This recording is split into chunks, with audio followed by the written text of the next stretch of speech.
La política mexicana está plagada de anécdotas, algunas de ellas chuscas, otras trágicas y otras tantas que, de acuerdo a lo que sucedió, pudieron haber cambiado la historia del país. A continuación voy a mencionar un par de ellas que se encuentran consignadas en dos libros que también voy a mencionar. Humberto Romero Pérez, quien fungiera como secretario particular del presidente Adolfo López Mateos, comenta que en el lejano año de 1952 él se encontraba laborando para Francisco González de la Vega, que se venía desempeñando en ese momento como Procurador General de la República del pues ya saliente sexenio de don Miguel Alemán Valdés. Su jefe le mencionó que por favor convocara al subprocurador Matos Escobedo y que junto con él se dirigieran a la Secretaría de Gobernación para irle a presentar sus respetos a don Adolfo Ruiz Cortines.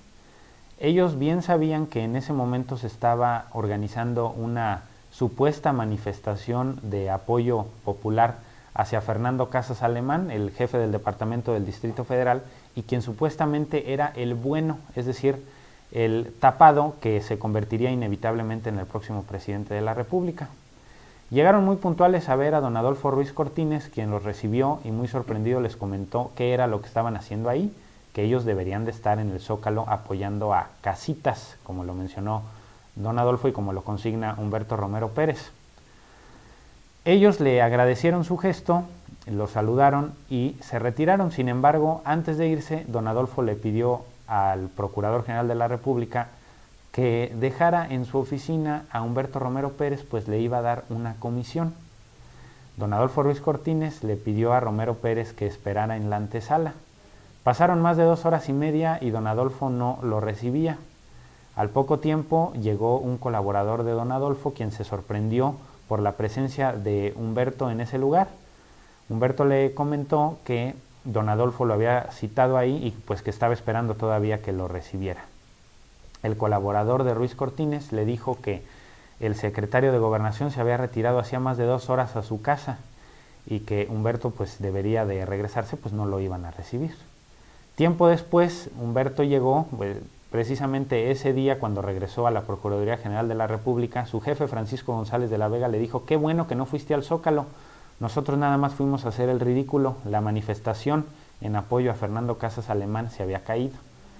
Años después, Humberto Romero Pérez habría comprendido que aquel supuesto desaire de don Adolfo Ruiz Cortines, dejándolo en espera más de 2 horas y media, había sido para protegerlo, pues él, el secretario, bien sabía que la designación presidencial no iba a favorecer a Casas Alemán y que en cambio sí lo iba a favorecer a él, quien se convertiría en el presidente de la República y Humberto Romero Pérez en su secretario de prensa.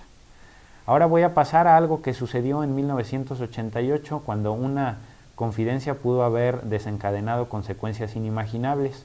Jorge G. Castañeda platica en su libro La sucesión presidencial que en el año de 1988, cuando ya quedaban 3 precandidatos a la presidencia de la República, Carlos Salinas de Gortari, Alfredo del Mazo y Sergio García Ramírez, un día antes del destape, Federico de la Madrid, uno de los hijos del presidente de la República, se encontró en Los Pinos por casualidad a Emilio Gamboa Patrón, quien en ese entonces era el secretario particular del presidente. Supuestamente habría sido tanta la insistencia de Federico de la Madrid con Emilio Gamboa para que le dijera quién iba a ser el sucesor de su padre, que aparentemente Emilio Gamboa le habría comentado: ¿será SG o será Sergio García?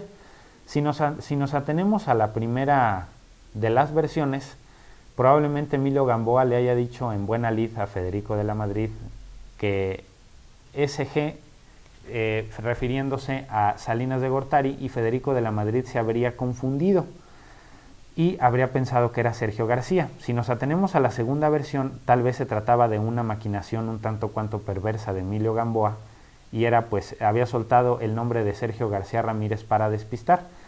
Eso es entrar al terreno de la especulación. Sin embargo, sí sabemos lo que sucedió. Esa noche Federico de la Madrid cenó con varios empresarios y les comentó que el candidato presidencial sería Sergio García Ramírez. lo cual pues la noticia corrió como reguero de pólvora. Varios empresarios comenzaron a hacer llamadas e incluso uno de los precandidatos, Alfredo del Mazo González, llamaría a la residencia de Sergio García Ramírez para felicitarlo y posteriormente la tomarían como válida pues las agencias de prensa en radio y en televisión, quien ya daban por bueno el destape de García Ramírez. Sin embargo, pocas horas después, en un deslucido evento, se dio a conocer que el candidato presidencial sería Carlos Salinas de Gortari. Un par de historias de la política mexicana. Muchas gracias.